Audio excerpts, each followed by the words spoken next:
Hi guys, welcome to or welcome back to my channel. My name is Belle, and today we are going to be doing an easy, user-friendly work look.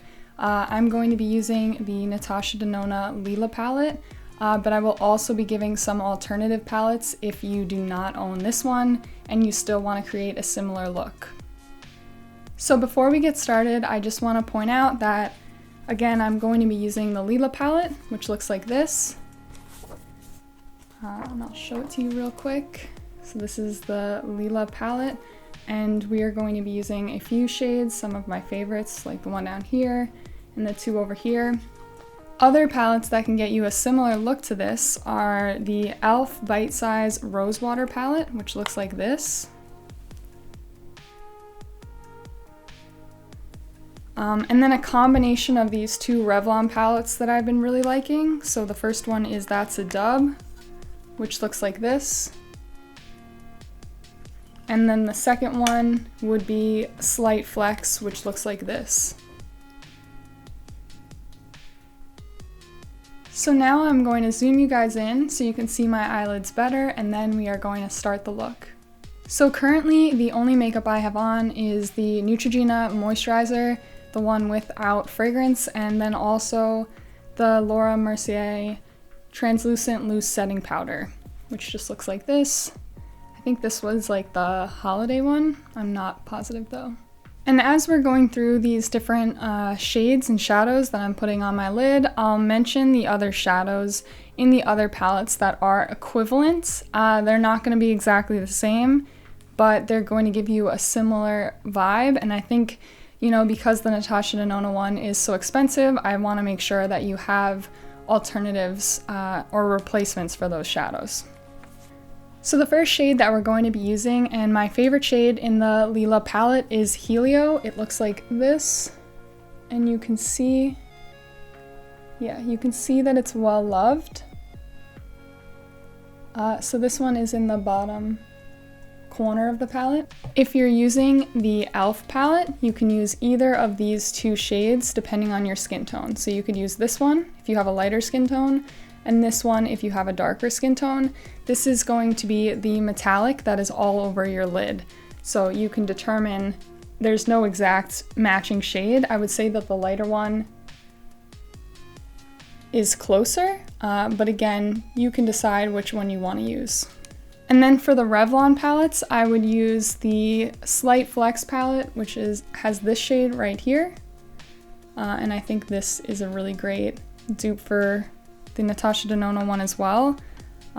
If you only had the That's a Dub palette, the only true metallic shade that's like purpley would be this one, but I think it's just slightly too light. That's why I recommend using the other one. So I watch Natasha Denona all the time, and a lot of the time she uses her fingers. I actually really like using my fingers for metallic shadows. If I was in the car on my way to work, for example, I would probably use a brush because I don't want to get shadows all over my hands. But when you're doing this at home, I would just say, you know, fingers for metallic shadows for me is easiest. If not, you could use a dense brush or, you know, whatever brush you feel comfortable with. So I'm going to take some of Helio, and I'm just going to apply that all over the lid.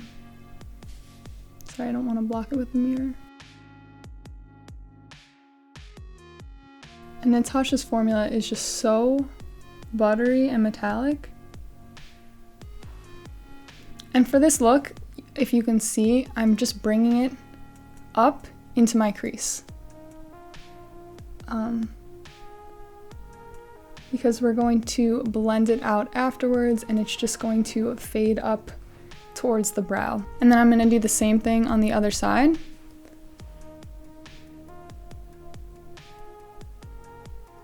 And don't worry about it being sloppy. I think that like one of the reasons why this look is just so easy and fun is it because it blends out really easily, and so kind of messiness at the start is okay.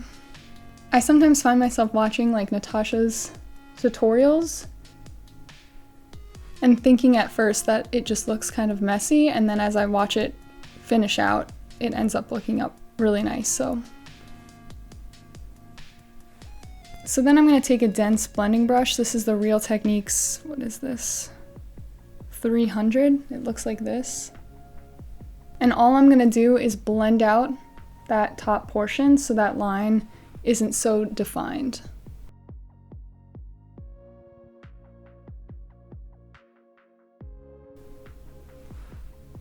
As long as there's not a clean line.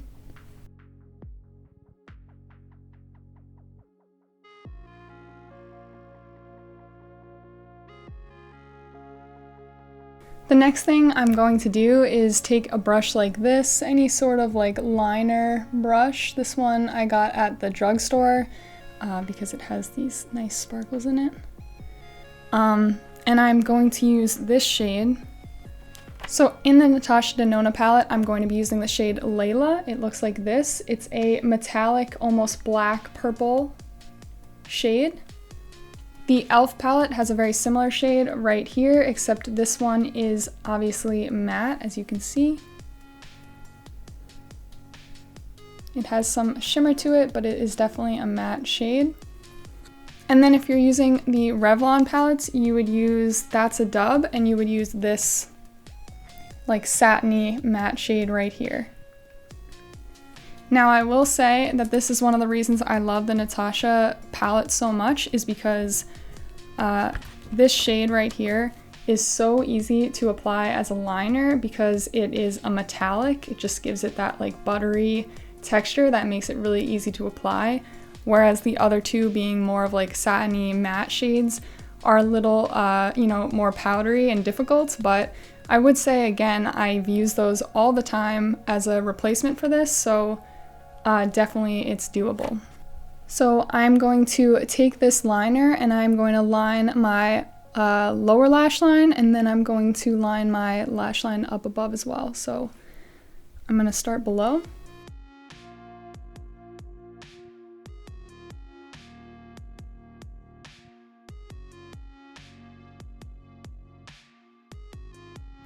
And I try not to get it like too much into my waterline, just because that irritates my eyes a bit, so I just keep it slightly below.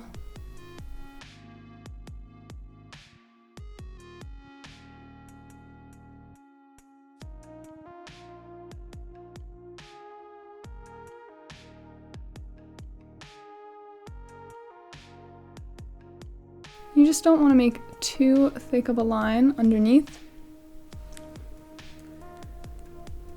And then what I'm going to do is I'm going to actually like not pull it up. I'm going to line up, so this brush has some thickness to it. I can show you real quick. Yeah, so this brush has some thickness to it. So essentially what I'm going to do is to line up the lower lash line and the upper lash line. I am going to put the brush slightly above my lower lash line, if you can see, and then I'm just going to pull it down to connect. Just slightly like that.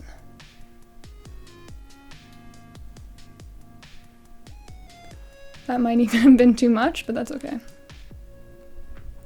I'm gonna do the same thing on the other side, just slightly above my lower lash line.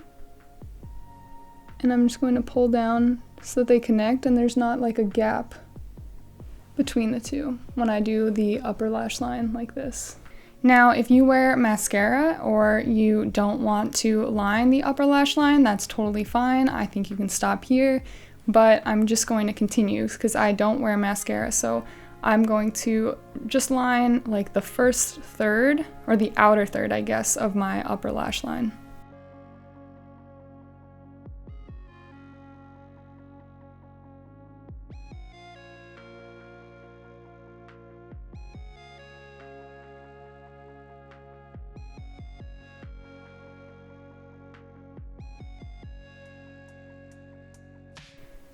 Then the last thing I'm going to do is an inner corner, just to brighten up that inner portion of my eye.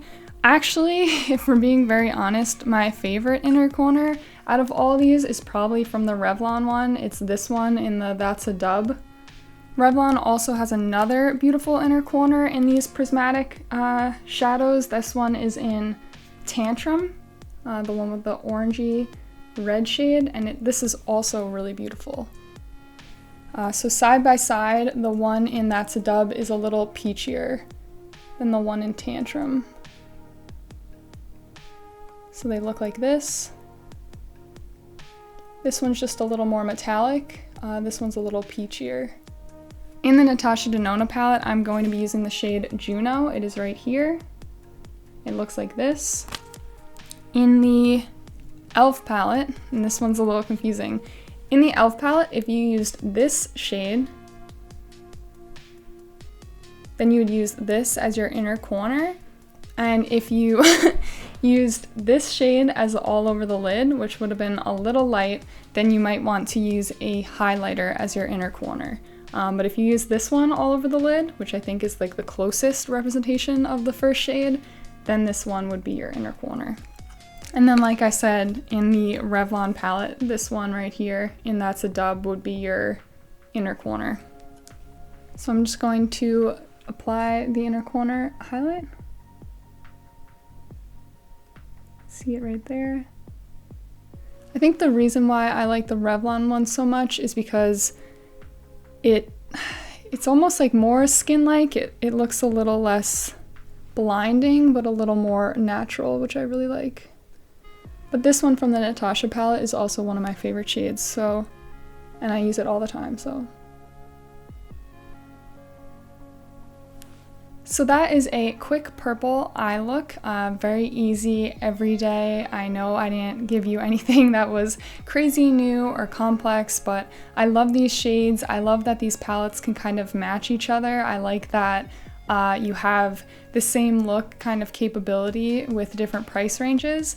Overall, I just think all these palettes are really great. I mean, nothing really needs to be said about the Natasha Denona Lila palette. I think it's beautiful. It's one of my favorite palettes of all time right now. The e.l.f. bite-size palettes are phenomenal, and they're like $3 or $4, which is crazy.